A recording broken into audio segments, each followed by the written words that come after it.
بسم اللہ الرحمن الرحیم۔ سورہ یونس 11واں پارہ، آیت نمبر 83 سے لے کر 87 تک کا ترجمہ یہ ہے: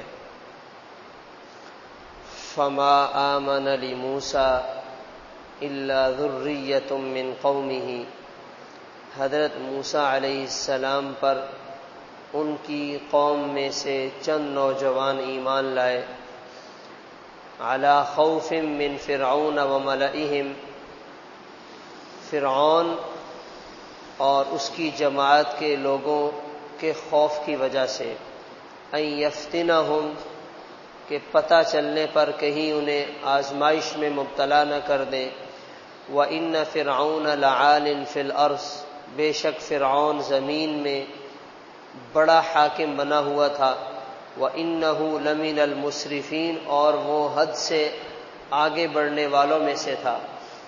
وَقَالَ مُوسَىٰ يَا قَوْمِ، حضرت موسیٰ علیہ السلام کہنے لگے، اے میری قوم، ان کنتم آمنتم باللہ فعلیہ توکلوا، اگر تم ایمان اللہ تعالیٰ پر لا چکے ہو تو اسی پر بھروسہ کرو، ان کنتم مسلمین، اگر تم فرما برداری کرنے والے ہو۔ فقالوا علی اللہ توکلنا، وہ کہنے لگے ہم نے ایک اللہ پر بھروسہ کیا ہے، ربنا لا تجعلنا فتنة للقوم الظالمین، اے ہمارے رب ہمیں ظالم لوگوں کے لیے آزمائش نہ بنانا، ونجنا برحمتک من القوم الکافرین، اور اپنی رحمت کے ساتھ ہمیں کافر لوگوں سے نجات عطا فرمانا۔ وَأَوْحَيْنَا إِلَى مُوسَىٰ وَأَخِيهِ، اور ہم نے حضرت موسیٰ علیہ السلام اور ان کے بھائی ہارون کی طرف وحی بھیجی، أَن تَبَوَّآ لِقَوْمِكُمَا بِمِصْرَ بُيُوتًا، اپنی قوم کے واسطے مصر میں گھر بنا لو، وَاجْعَلُوا بُيُوتَكُمْ قِبْلَةً، اور اپنے گھروں کو قبلہ رخ بناؤ، وَأَقِیمُوا الصَّلَاةَ، اور نماز قائم کرو، وَبَشِّرِ الْمُؤْمِنِينَ، اور ایمان والوں کو بشارت سنائیں۔ بنی اسرائیل ایک ایسی قوم گزری ہے جن میں اللہ تعالیٰ نے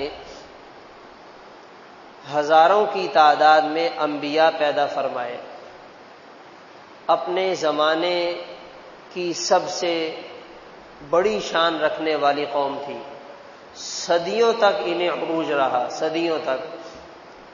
ایک جگہ اللہ تعالیٰ فرماتے ہیں، اذکروا نعمت اللہ علیکم اذ جعل فیکم انبیاء وجعلکم ملوکا، ایک ترقی کا وہ زمانہ تھا، اللہ تعالیٰ نے نبوت بھی بنی اسرائیل میں رکھ دی اور بادشاہت بھی بنی اسرائیل میں رکھ دی، نبی بھی بنی اسرائیل کا اور بادشاہ بھی بنی اسرائیل کا۔ ایسی زبردست ترقی اور ایسا زبردست عروج بنی اسرائیل کو حاصل تھا۔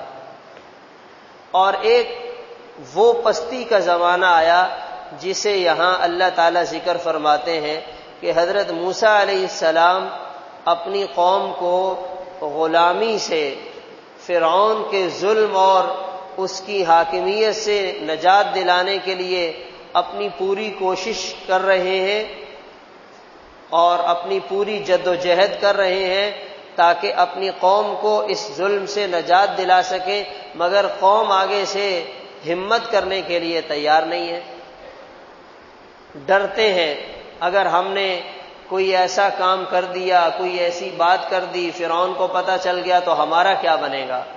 تو غلامی کی پستی میں بھی ایسی انتہا کو پہنچے ہیں کہ فرعون کا مقابلہ کرنے کی ہمت ہی ختم ہو گئی۔ یہاں اللہ تعالیٰ نے فرمایا موسیٰ علیہ السلام پر ان کی قوم کے چند لوگ ایمان لے کر آئے، تو اس میں علماء نے تفسیر میں یہ بات لکھی ہے، چند نوجوان وہ اس کے لیے آمادہ ہوئے کہ اے موسیٰ آپ ہمیں بتائیں، ہم فرعون کے خلاف کھڑا ہونے کے لیے ہمت کر کے اپنے آپ کو تیار کرتے ہیں۔ باقی ساری قوم سوئی ہوئی ہے، بس جیسے چل رہا ہے ویسے چلنے دو، کوئی فرعون کی ٹکر کے لیے، مقابلے کے لیے تیار ہی نہیں ہے۔ یہ بھی ایک پستی ہے اور ایک عروج کا زمانہ ہے۔ تو یہ قوموں کی تاریخ ہے عروج اور زوال. کبھی ایسا عروج ہوتا ہے کہ دنیا ان پر رش کرتی ہے، اور کبھی ایسا زوال آتا ہے کہ وہ اپنے سرمائے سے بھی محروم ہو جاتے ہیں. تو یہ کچھ لوگ ہمت کر کے تیار ہوئے، مگر خوف اور ڈر ہے فرعون کا، اس لیے کہ فرعون بڑا ظالم جابر قسم کا حکمران تھا. جو بھی اس کے مقابلے میں کوئی ایسی بات کرتا تو وہ سزا دینے میں، قتل کرنے میں اور راستے سے ہٹانے میں آسرا نہیں کرتا.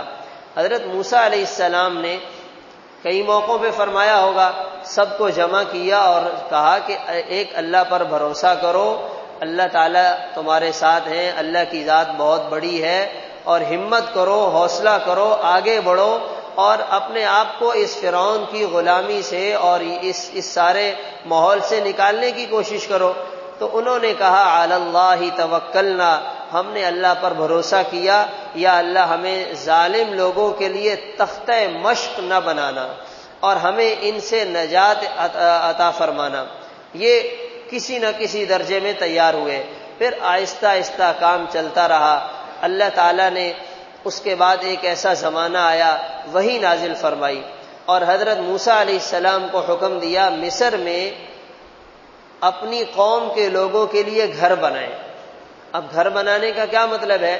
اس میں علماء یہ فرماتے ہیں، ایک اس کا مطلب یہ ہے کہ موسیٰ علیہ السلام کو اللہ کی طرف سے یہ حکم ملا کہ عنقریب ہم فرعون اور اس کی قوم کو ہلاک کرنے کا فیصلہ کرنے والے ہیں اور ان پر عذاب بھیجنے والے ہیں.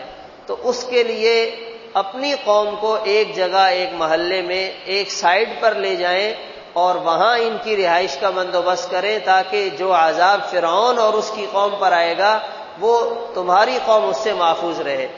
ایک تو اس میں یہ بات بتائی گئی، اور دوسری بات یہ بتائی گئی اجتماعی طور پہ ایک جگہ رہیں گے، ایک جگہ جمع ہوں گے، اس سے تھوڑی سی ہمت بڑھ جائے گی، اور اجتماعیت کے نتیجے میں پھر ایک قوم بننا اور کسی کا مقابلہ کرنا یہ بھی آسان ہو جاتا ہے. پھر یہ بھی اس میں بات اللہ تعالیٰ نے فرمائی کہ اپنے گھروں کو اس طرح بنانا ہے کہ وہ قبلہ رخ ہو، وہاں بیٹھ کر اجتماعی عبادت کرتے رہیں، وَأَقِیمُوا الصَّلَاةَ، اور نماز قائم کرتے رہیں. تو یوں ایک اللہ کی طرف سے حکم آیا، اور حضرت موسیٰ علیہ السلام نے پھر اس کے بعد اس حکم کے مطابق عمل کرتے ہوئے اپنی قوم کو اس کے لیے تیار کیا، اپنے گھروں میں عبادات کرنا شروع کی. اور علماء نے یہ بات بھی لکھی ہے کہ فرعون کا ظلم اتنا زیادہ بڑھ گیا کہ اس نے ان کی مساجد کو گرا دیا اور مسجدوں میں عبادت کرنے پہ پابندی لگا دی. تو اللہ تعالیٰ نے انہیں خاص طور پہ یہ اجازت دی کہ اگر مسجد میں نہیں جا سکتے تو اپنے گھروں میں ہی انہیں اپنی عبادت گاہ بناؤ، انہیں قبلے کی طرف کرو اور یہاں نماز قائم کرو. وبشر المؤمنین، اور ایمان والوں کو خوشخبری سناؤ. اچھا، یہاں وبشر المؤمنین میں اللہ تعالیٰ نے مفرد کا صیغہ استعمال کیا ہے کہ اے موسیٰ علیہ السلام آپ اکیلے ایمان والوں کو خوشخبری سنائیے. اس میں علماء یہ فرماتے ہیں کہ جب کوئی بڑا اعلان کرنا ہوتا ہے، کوئی بڑا فیصلہ سنانا ہوتا ہے، تو وہ جو اس جماعت اور قوم کا سربراہ ہو وہ اپنی زبان سے قوم کو فیصلہ سنائے، اس سے اس فیصلے میں اور اس بات میں وزن ہوگا. اور خوشخبری کیا سنانی ہے؟ خوشخبری یہ سنانی ہے کہ عن قریب نجات کا زمانہ آنے والا ہے اور ہم فرعون کو راستے سے ہٹا دیں گے اور تمہارے لیے راستہ صاف کر دیں گے، اس لیے تمہیں حوصلے سے اپنے کام میں لگے رہنا چاہیے. تو اس میں اب یہ دونوں باتیں ہمارے سامنے آتی ہیں. اس میں ایک بات تو یہ ہے کہ قوم کو بھی کچھ ہاتھ پاؤں مارنے پڑیں گے، کچھ حرکت کرنی پڑے گی، کچھ محنت کرنی پڑے گی. اس کے بعد پھر اللہ تعالیٰ کی مدد ان کے ساتھ آئے گی. اللہ کی مدد کے ساتھ ان کے لیے کامیابی کے راستے پیدا ہوں گے. جب یہ دونوں چیزیں جمع ہوتی ہیں پھر وہ قوم کسی نتیجے پہ پہنچتی ہے. اگر قوم سوئی ہوئی ہو اور صرف یہ امید لگا کر بیٹھی ہو کہ اللہ تعالیٰ فرشتوں کے ذریعے ہی کوئی معجزہ کرائیں گے، کوئی ایسی کرامت پیش آئے گی کہ ایک دم سارا ٹھیک ہو جائے گا، تو ایسا ہونے والا نہیں ہے. ایسا نہیں ہوتا. اس کے لیے اپنے آپ کو تبدیل کرنا اور اپنی زندگی کو اللہ کے دین کے مطابق بنانا یہ بہت ضروری ہے. آج ہمارے معاشرے میں بھی اگر ہم قوم میں بہتری لانا چاہتے ہیں تو جو ہماری انفرادی زندگی ہے، نجی زندگی ہے، اس زندگی کے اندر کچھ تبدیلی آئے، کچھ نظر آئے کہ ہم واقعی توبہ طائب ہو کر اپنے آپ کو بہتر کرنا چاہتے ہیں، اللہ کو راضی کرنا چاہتے ہیں، اپنی قوم اور اپنے ملک کو آگے لے جانا چاہتے ہیں، تو ہمیں یہاں اپنی زندگی سے اس کا آغاز کرنا ہوگا۔ جب یہاں ہم کچھ کریں گے پھر اللہ تعالیٰ اپنے فضل سے ہمارے حالات کو کچھ بہتر بنانے کی صورت پیدا فرما دیں گے۔ اللہ تعالیٰ عمل کرنے کی توفیق عطا فرمائے۔ اللہ